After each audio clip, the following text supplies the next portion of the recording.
Hi, I am Angel Davis, and I'm here with Mr. Peter Hermes. Hi, Angel. You're listening to Verbally Naked, a podcast devoted to the enhancement of relationships, or as I say, we hope. Mm-hmm. So we're in our third season, right? Season 3. And we are dealing with a pregnancy here. She's having a baby. She's having a baby. It's true. I'm the she, in case you're wondering, the audience out there. And today's topic is about our hopes and fears of. If you're just tuning in, today marks 3 weeks. 3 weeks. We deliver we have our baby in 3 weeks today. So we are there. We're pretty much there, yes. We're doing 2 a weeks with the doctors these Yes. days for stress tests and Right, because I'm considered sonograms. like and 1,000 years old. It's a geriatric pregnancy. It's a geriatric pregnancy. Because she is over 35, I believe, is Yes. the age. And so far, the doctors, throughout this whole thing, been very happy. yes, everything has been And going we do well. know that we're having a boy. Yes. And the doctors are just very impressed with him. All of the sonograms have come back great, and the heartbeat looks great. And, since we're going to be talking about hopes and fears today, Right. a lot of our fears have been put to rest up until now. Right. In the last 9 months, Yeah. 8 months and change, everything has gone better than expected. Right. And to put some perspective, if you are kind of listening in for the first time, we had a miscarriage at the end of 2015. And it took us almost 2 years to get pregnant again. And this is That's without any intervention, no medical. This is just the good old fashioned way. It took us almost 2 years. So that was another concern with why, the doctor is being very diligent with this pregnancy, is just, trying to obviously get us through. So interesting, like for me, we're talking about hopes and fears, and I thought we should start with fears. We don't want to end with fears, right? So on Mother's Day, which was recent, I was sitting just in our dining room area, and our daughter Brian walked by, and she was in very playful mode and laughing, and she had this beautiful smile on her face, and then I saw her and smiled at her, and then she walked away, and suddenly this fear like kind of came over me of doing all of this again.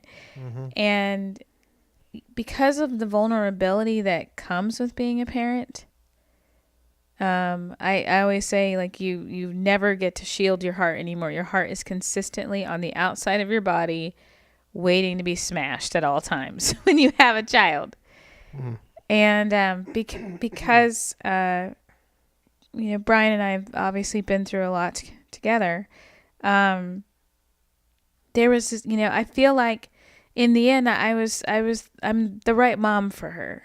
She's the right kid for me, and how things have progressed, and I just got this fear of like, what if I'm not the right mom? What for what he needs, for who he is, and that sort of just kind of lingered for a while on Mother's Day. I had a very emotional Mother's Day. It was really weird. Talk to me about some of your fear. I know health has been a concern for you. Health is always a concern when you, this is a bad analogy, but I'm going to say it anyway. Back when I was in film school, we learned to shoot on film. It's kind of a thing of the past. Well, not really, but it's a lot of a thing of the past now. And the difference between shooting on film and shooting on digital or high definition is that with film or with any photography that shoots to a negative, you have to wait. It's not an instant gratification where nowadays you shoot it and then you can rewind it and watch it and make sure, oh, it looks good. Oh, we need to do that again. Right. And just with the technical aspects of it. Yeah. But with film, you shoot it, and you spend all this time and money and lighting and doing all that and acting and then at the end of the day, you've got these exposed reels of negative film that have to go off to a laboratory to be bathed in to be processed. And then they have to be, it takes a while. And, going to film school in Oklahoma, we didn't have any labs anywhere close, so they all went to Dallas. So you're waiting an average of a week to 2 weeks to find out if it came Do you have a good product Did or it not? come out? Yeah. Did you just do, and you learn a lot doing that. There's many times where it didn't come out. You do something small, you just, oh my gosh. And it's a bad analogy for this, but this is the kind of thing where this has just been a big waiting game with this pregnancy, with any pregnancy.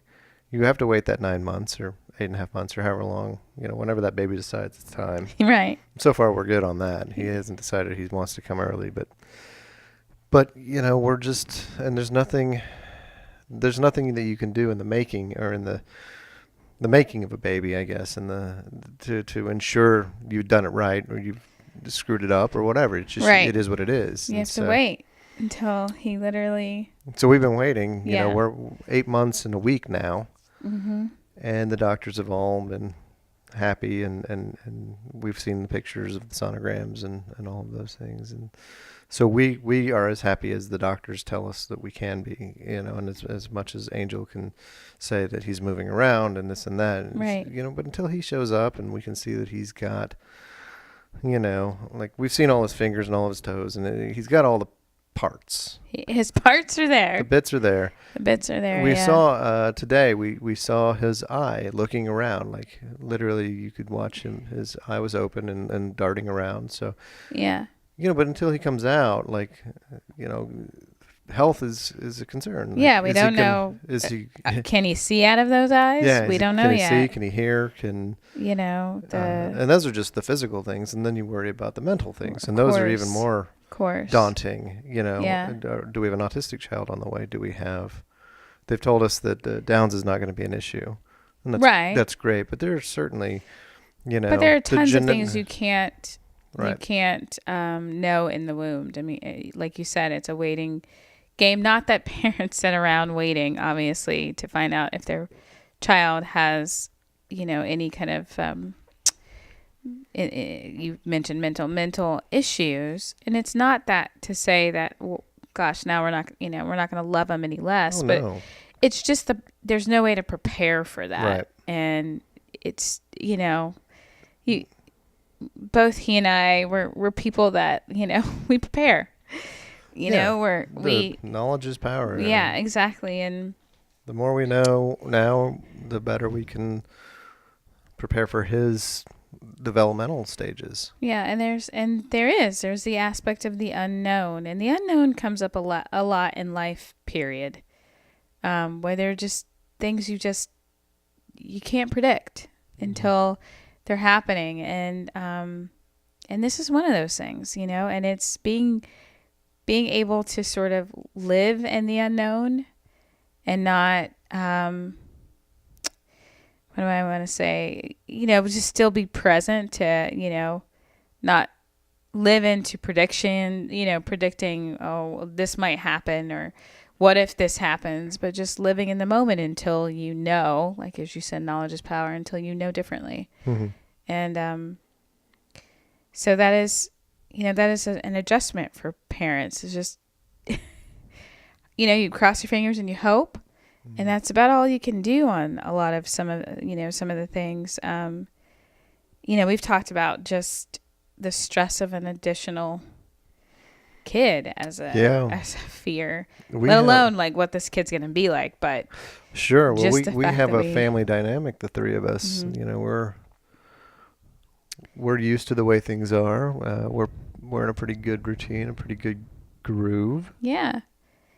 And now we have, we're gonna have to adjust to a poopy, slobbery, needy, human being that's going to become part of our family, become part of that dynamic, and we're going to have to adjust to him, not the other way around. Well, no. At the beginning, I mean, there's an adjustment period. Yes, absolutely, we have to adjust to a new norm. But I mean, really, we are adapting him to our world and how we live our life. Sure. So, I mean, it's a little bit of a give and take. I mean, there's absolutely an adjustment. You're right. Like, I didn't mean to say, no, we're not going to have to adjust. Yes, we will have to adjust, scheduling and lots of things. But ultimately, then we become parents. In terms of,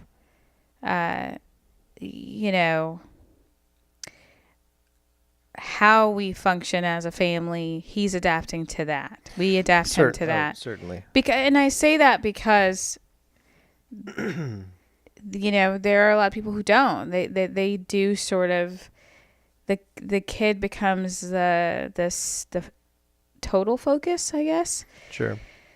And people's lives sort of revolve around that. Oh yeah, no, we both have the philosophy that. Yeah. Welcome to the world. Mm-hmm. We will make sure you are loved, mm-hmm. and that you are, given all of the opportunities that we can give you. Yeah. But at the same time, as he grows up, you are you, and there are certain things that we cannot. Another thing, at Brian's school, watching other parents as they deal with their 7 and 8 year olds, it's just like, my goodness. Well, you definitely know the households where the kid is running the show, and we can't, and if that works for them, that's fine. That's not our dynamic. I always thought that it was important, and I think you certainly are on board with this. And Brian's father, for those of you tuning in, Brian's father passed away a few years ago. So I am a widow, although I'm remarried, obviously, to Peter. But that was also his philosophy, is that, it was important for Brian to see what's our passion. What do we do outside of being her parents? We're not just mom and dad. Angel and Brad had a life. Angel and Peter have lives. They have goals. They have, right? Sure. So that's kind of an important thing for us as we introduce this baby into our world. But no doubt, I mean, there is an adjustment, and there's the stress of, adding a fourth. I mean, there's the stress of adding another cat to our world. We have 2 cats now, and the financial responsibility. Certainly. I mean, that is a big one. It's there. We barely get by with the 3 of us. Oh, stop. I'm just kidding. No, I mean, we live in a very expensive city, and yes, in a time in history that's the most expensive. We have a baby at first, but that baby grows into a toddler, and then into and so we're, and so on and so forth. We're looking forward to all the money that we're going to throw at this kid's education, this kid's health, this kid's just keeping him fed, and and we have Peter and I are kind of freelancers, and so our there's some there's some flexibility in what we make financially speaking, month to month, but we make it work, of course. Sure. But being freelancers, when it rains, it's great, and there's work, but then when it's dry, that's also a good thing in the sense that that's more time that we can be a family. Yes. We're not the kind of family where Yes. there's one parent that is gone Right. all the time. Right. There's a certain sense of stability that we miss in saying that, but we are able to make it work. Mm-hmm. And there are some days where one or the other of us is off working, and then there are quite a few days where we are all together and can be a family. So it's both good. Yeah, there's and pros bad. there's pros and cons to being, but we both definitely appreciate having the schedule that we have. Sure. But it is, it is a new, obviously, fear or concern. I have a nursing concern, fear, I guess, Yeah. or concern. Maybe what do they say? A healthy concerns baby are the best. breastfeeds. Well, definitely breast milk is a very important thing for a baby. It's not a deal breaker. It's also a bonding thing, isn't it? Yeah, there is some bonding there, but you can bond with with a baby in a bottle. It's not. But in terms of what breast milk offers a baby, there is a little bit more of an advantage to a breastfed baby, or at least so we're told. But Sure. my concern is less with that. I mean, I want to give him the best, but I had a lot of struggle nursing Brian, and in my opinion, I think I became a little bit obsessed because I was a new mom and I wanted the best for her, and I wanted to know that I was doing everything that I could for her. So when it wasn't working out, when she started having latching issues, and it was all because of an allergy basically that she had that wasn't discovered right away. But, I pumped for a long time, months and months and months. And then at 9 months, we went back to trying nursing, and it worked beautifully. She was more mature. She was ready to do it. Her mouth was stronger, so it was easier for her. I was at that point calmer in terms of just attitude about it. And then my milk supply started to lower, and I did everything I could. But at 11 months, my body just said, you know what, we're done. And it just dried up.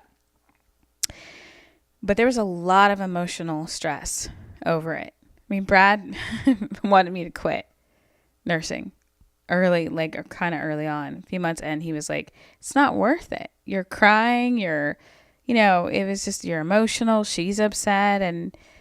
But I just couldn't let it go. And so my hope is that if it becomes that I will have the wherewithal to say, you know what, it's not worth it. Our mental health is much more, our emotional health is more important, and he will thrive with formula just as well. Sure. But it is a little bit of a concern. Of course. You've talked about that too. Yeah. Because you're like, well, yeah, I hope it works. Well, certainly. It will, and that it's also a financial. That goes back to financial as well. Because if he rejects, so much cheaper. If he rejects, or whether it's rejection or a latching issue, we still have to feed him.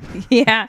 Right. So if you can't feed him naturally through your body, right, we got to go buy more stuff, and formula's not cheap. Ooh, it's not. So it is not, y'all. We're hoping that he's been easygoing so far in the womb. Let's see if we can make sure that continues once he comes and joins us.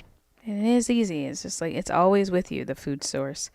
You've mentioned this, jealous sibling. Yeah, well, Brian's certainly gotten used to being an only child, and she's a great only child. Now she's going to have a young baby. Everybody likes babies. And that can certainly, I'm a younger sibling. I don't know what my brother dealt with when I showed up, but I'm sure there was Yeah. I love- I don't either. there's gotta be I'm the baby in my something. family. Yeah. He Bro- was, we were 3 years difference. I think it's probably a little bit of a different mindset.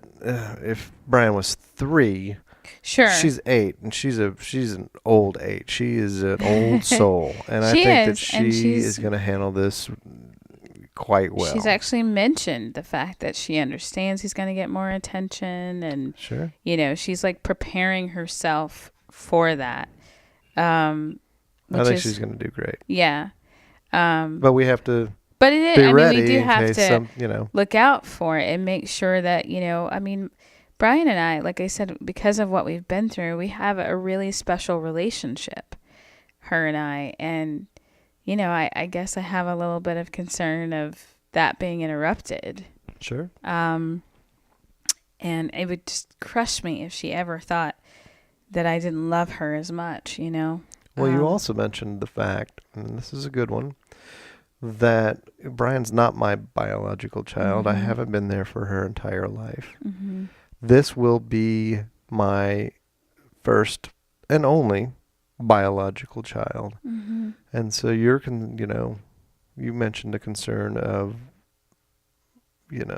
It's irrational. I mean, I know you. it's not, it's, and I know your relationship with Brian. It's nothing I'm concerned about. Right. But it's certainly, it pops up for me every now and then, which is. am I going to somehow subconsciously love one more than the other, reject one? Mm-hmm. I can't imagine. I mean, I love that kid.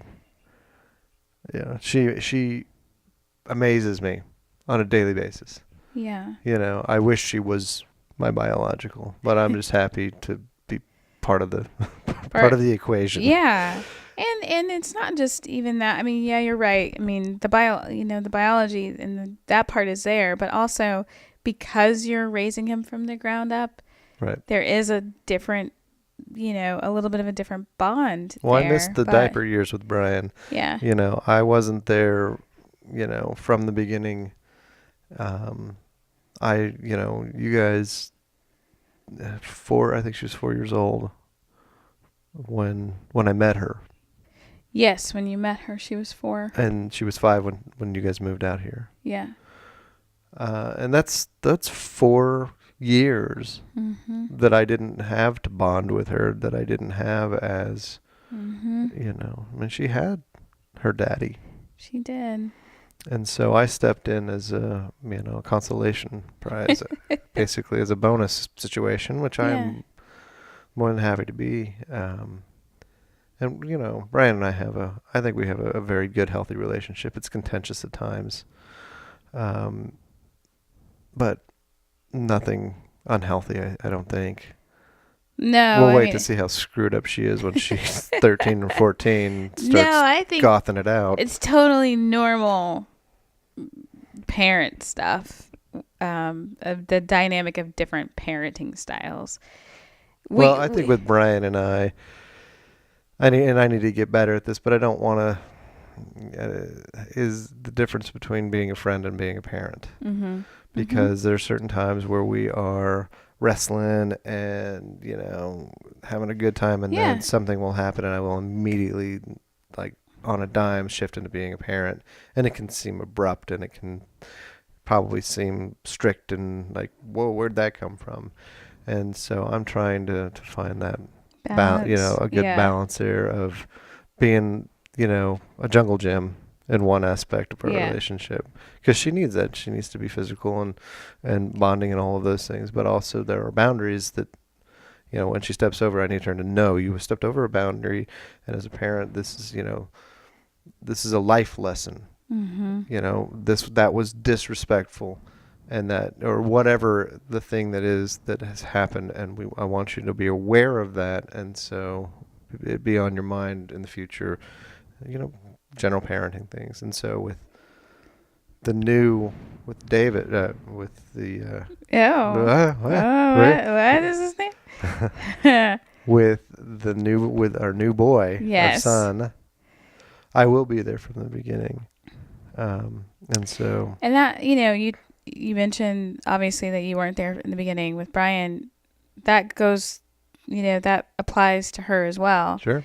I mean, she, didn't know you for all of her life. And so when you came into her life, she's adjusting to your personality, what your boundaries are, which may be different than mine. I kind of probably have a little bit lower tolerance for a lot of things than you do, but she's known me her whole life. Sure. So we rarely get to that point where she's overstepping boundaries. Sure. Well, that's going to be an interesting dynamic once he comes, how the family dynamic is going to evolve, because we're about to evolve. Yeah. And are we going to have growing pains, or is it going to be easy? Are we all going to just, yes, fall right into place? I'm going to say yes. It's going to be yes to all of that. It's going to be amazing. And we're going to have growing pains. It's going to be easy at times. Right. It's going to be all of it. And there is an 8-year difference between the two. We haven't really gotten into a whole lot of that. I mean, Brian she's almost a young lady at this point. She is, What are you talking about? She's barely out of diapers. So she's going to be a big sister. Yes, she's 8. So she's definitely coming into her own. And yeah, when he's 8, she'll be driving him around. All right, we're moving on from that. Let's talk about fears and concerns. Let's talk about hopes. Yeah, we covered all the fears. Yeah, I mean, there are quite a few more, I'm sure. Gosh, we could go on and on, but we don't have that kind of time. Our hopes is that I hope he's perfect, beautiful. Right, he's a perfect fit for our family, and the adjustment of the new norm is an easier adjustment than what we probably have in our minds. Yeah. Of how it's going to be. I can't wait to just look at him and. Yeah, you're so anxious to see what he looks like. I just want to, it's like we're creating a life. I mean, you've done it. You've done it. You've got, we've got Brian. Yeah, but I haven't created a life yet. This will be my first mix in the Play-Doh. And I'll tell you, I mean, Brad and I, we didn't talk about this together. But I've mentioned this to you that we definitely were a little bit, unbeknownst to each other, a little concerned as to what is she going to look like. We were very different physically. Brad was like 6'2". I'm 5 feet tall. He's Caucasian. I'm African American. He was super slender, and I have this sort of athletic build, and it was just like in all of our features, what is she going to look like? And then we get this like, whoa kind of kid. So I get it. Like, there is an element of like, what parts of us is he going to get? What will be his own? What will it be like? Oh, that's your nose. Oh, he's got your bad back. Right. He's going to get my bad back, my bad stomach. So my hope is that yes. he gets all of the best of both of us, not the other way around. Because there's some genetics markers that I certainly hope he doesn't get. Yeah, me too. And there are some that I hope he does. And I want him to be well-rounded. I mean, we talk about. Oh, certainly. Brian's a pretty well-rounded kid, and it's not that I want our kids to be exactly the same. Well, that's as he gets older. Like in the immediacy, I hope. Yeah, no. I hope he's not colicky. Right. I hope. All of everything that we started the podcast with, all of that stuff, we want the opposite of that. Those are my hopes. Everything we said, the opposite of that. We want him to latch well. We want him to be healthy. We hit all of his markers. We want him to be cheap and easy. Cheap and easy. So, but yeah, I mean, not on the streets. You are not cheap and easy on the streets. But as he grows up, I'm interested to see what kind of personality he's going to have. Well, I know. Me too. That's what I'm saying. All of those things. As he gets older, I want him, he better have a sense of humor, darn it. And not be afraid to laugh at himself. He will be the snarkiest. He's going to be so snarky. Even if he's not, I can't imagine. If he's not going to be snarky and he deals with his snarky parents, that kid is going to therapy. No doubt. Yeah. Because he will not get us at all. Mm-hmm. Mostly, we hope he's a Sooner fan. Oh, that's a given. Are you kidding me? What? That's a given. Otherwise, he doesn't belong in this family. Obviously, we don't want to. We don't want to screw him up or our kids in general. We want him to be. We want him to be beautiful inside and out. Oh, absolutely. And you talked about, wanting to make sure that you step up. I hope, and I know I will, but I mean, there are some sleepless nights coming. There are some real, the diaper years are coming that I missed with Brian. I mean, I've always been like, I missed all of that. You can have that. I showed up when she was 4. She's already self-sufficient.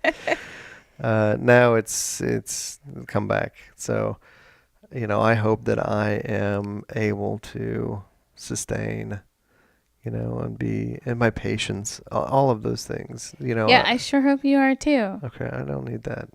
I don't need that from you right now. I'm being serious. I am too. Okay, I don't need the attitude. No, but I mean, yes. No, I get what you're saying. I think that I'm a very patient person, and I don't see this testing that too terribly much. I think that, yeah, yes, you're definitely going to have to, as we talked about, adjust, because there are going to be some different things that, scheduling wise, that just have to happen and be the way that they are. And as much as I like to sleep, this is going to be tough. I mean, I sleep all through the night, and then I take naps in the day. Sometimes. I like to sleep, so it's gonna be an interesting year transition. Yeah, it takes about a year. Wow, we'll see. I think mostly with our hopes, we just want him to always know, and our children in general, to know how loved they are, and never miss. They belong. Never question that with this family. They are loved. They belong. We want them to be comfortable in their skin. They're comfortable. Like with Brian, we're teaching her right now to communicate. Sometimes when she isn't feeling well or feels like she clams up, and we're trying to teach her that we want, at least here in our home. Yeah. I understand when you're here, when broadcast how you feel all the time, but when we're here, that we're a family that communicates and talks about it, so we can be supportive where we need to be supportive. Yeah. So those were a little bit of our hopes and fears, or concerns. Maybe that would be a better word for it. Sure.